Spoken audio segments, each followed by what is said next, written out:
Assalamualaikum warahmatullahi wabarakatuh. Perkenalkan, nama saya Dewi Anggraini.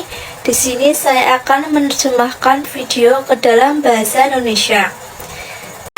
When I was 27 years old, I left a very demanding job in management consulting for a job that was even more demanding, teaching.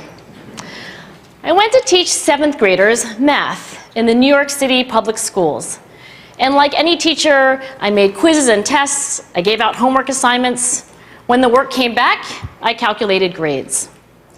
What struck me was that IQ was not the only difference between my best and my worst students. Some of my strongest performers did not have stratospheric IQ scores. Some of my smartest kids weren't doing so well. And that got me thinking. The kinds of things you need to learn in 7th grade math, sure, they're hard. Ratios, decimals, the area of a parallelogram. But these concepts are not impossible. And I was firmly convinced that every one of my students could learn the material if they worked hard and long enough. After several more years of teaching, I came to the conclusion that what we need in education is a much better understanding of students and learning from a motivational perspective, from a psychological perspective. In education, the one thing we know how to measure best is IQ. But what if doing well in school and in life depends on much more than your ability to learn quickly and easily? So I left the classroom and I went to graduate school to become a psychologist. I started studying kids and adults in all kinds of super challenging settings. And in every study, my question was, who is successful here and why? My research team and I went to West Point Military Academy. We tried to predict which cadets would stay in military training and which would drop out. Ketika saya berusia 27 tahun, saya meninggalkan pekerjaan saya yang sangat penuh tuntunan di bidang konsultan manajemen untuk sebuah pekerjaan yang bahkan lebih menuntut mengajar. Saya mengajar matematika untuk kelas 7 SMP di sekolah-sekolah negeri di kota New York. Dan seperti guru lainnya, saya membuat beberapa kuis dan ujian. Saya memberi tugas pekerjaan rumah, dan ketika tugas-tugas tersebut dikumpulkan, saya memberi nilai. Hal yang mengagetkan saya adalah IQ bukanlah satu-satunya perbedaan. Di antara siswa-siswa terbaik dan terburuk saya, beberapa dari mereka yang mendapatkan nilai terbaik tidak memiliki IQ yang luar biasa tinggi. Beberapa dari anak-anak yang paling cerdas tidak begitu berhasil. Dan ini membuat saya berpikir, beberapa hal yang perlu Anda pelajari di matematika untuk SMP kelas 1 tentu saja sangat sulit, perbandingan desimal luas jajaran genjang. Tapi konsep-konsep ini bukannya tidak mungkin, dan saya yakin bahwa setiap murid saya dapat mempelajari materi tersebut. Jika mereka bekerja cukup keras dan lama, setiap beberapa tahun mengajar, saya menyimpulkan bahwa yang kita perlukan dalam pendidikan adalah pemahaman yang lebih baik tentang murid dan pembelajaran. Dari sudut pandang motivasi dan sudut pandang psikologis, dalam pendidikan salah satu alat ukur terbaik yang kita ketahui adalah IQ, tetapi bagaimana bila keberhasilan di sekolah dan kehidupan tergantung lebih banyak lagi pada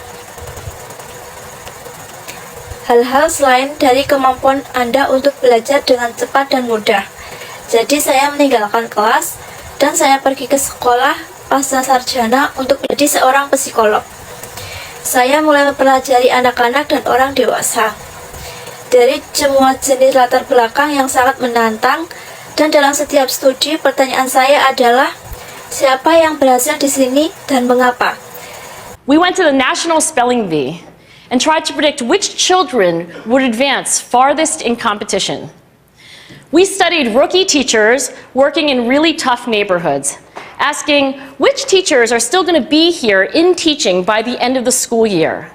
And of those, who will be the most effective at improving learning outcomes for their students? We partnered with private companies asking which of these salespeople is going to keep their jobs and who's going to earn the most money.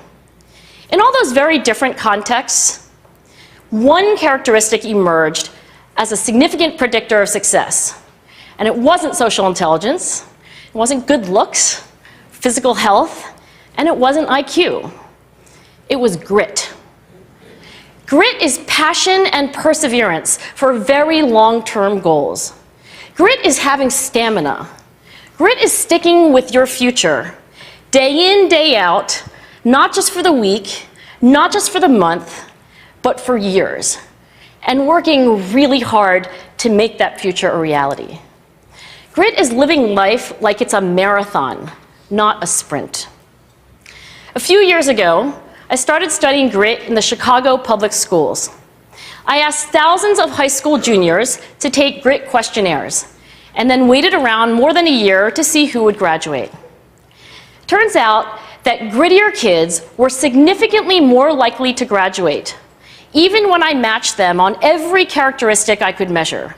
Things like family income, standardized achievement test scores, even how safe kids felt when they were at school. So it's not just at West Point or the National Spelling Bee that grit matters, it's also in school. Saya dan tim penelitian saya pergi ke Akademi Militer West Point. Kami mencoba untuk memprediksi kadet mana yang akan tetap tinggal di pelatihan militer dan siapa yang akan keluar. Kami pergi ke National Spelling Bee, lomba mengeja nasional, dan mencoba memprediksi anak-anak mana yang akan maju terjauh dalam kompetisi. Kami mempelajari guru-guru baru yang bekerja di lingkungan yang benar-benar sulit dan bertanya, guru-guru mana yang masih akan tetap mengajar pada akhir tahun ajaran sekolah dan siapa di antara mereka yang paling efektif. Dalam meningkatkan hasil pembelajaran bagi siswa mereka, kami bermitra dengan perusahaan-perusahaan swasta dan bertanya, siapakah di antara staf dan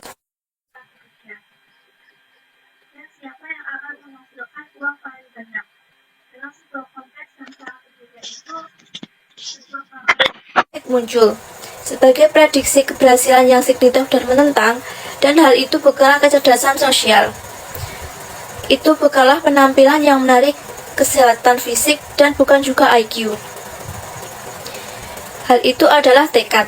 Tekad adalah semangat dan ketekunan untuk tujuan-tujuan jangka panjang. Tekad berarti memiliki stamina.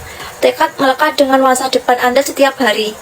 Bukan hanya selama seminggu, bukan pula 1 bulan, tapi untuk bertahun-tahun dan bekerja benar-benar keras. Untuk membuat masa depan itu menjadi kenyataan, tekad adalah menjalani hidup seperti sebuah pertandingan lari maraton, bukan lomba lari jarak dekat. Beberapa tahun yang lalu, saya mulai mempelajari tentang tekad. Di sekolah-sekolah negeri Chicago, saya meminta pada ribuan siswa SMP untuk mengisi kuesioner tentang tekad. Kemudian menunggu 1 tahun lebih untuk melihat siapa yang akan lulus. Ternyata anak-anak yang lebih bertekad akan jauh lebih mungkin untuk lulus. Bahkan ketika saya mencocokkan mereka dengan setiap karakteristik yang saya bisa ukur, hal-hal seperti pendapatan keluarga, nilai ujian pencapaian standar atau ujian, especially for kids at risk for dropping out. To me, the most shocking thing about grit is how little we know, how little science knows about building it. Every day, parents and teachers ask me, how do I build grit in kids? What do I do to teach kids a solid work ethic? How do I keep them motivated for the long run? The honest answer is, I don't know. What I do know is that talent doesn't make you gritty. Our data show very clearly that there are many talented individuals who simply do not follow through on their commitments. In fact, in our data, grit is usually unrelated or even inversely related to measures of talent. So far, the best idea I've heard about building grit in kids is something called growth mindset. This is an idea developed at Stanford University by Carol Dweck, and it is the belief that the ability to learn is not fixed, that it can change with your effort. Dr. Dweck has shown that when kids read and learn about the brain and how it changes and grows in response to challenge, they're much more likely to persevere when they fail because they don't believe that failure is a permanent condition. So growth mindset is a great idea for building grit, but we need more. And that's where I'm going to end my remarks, because that's where we are. That's the work that stands before us. We need to take our best ideas, our strongest intuitions, and we need to test them. We need to measure whether we've been successful, and we have to be willing to fail, to be wrong, to start over again with lessons learned. In other words, we need to be gritty about getting our kids grittier. Thank you.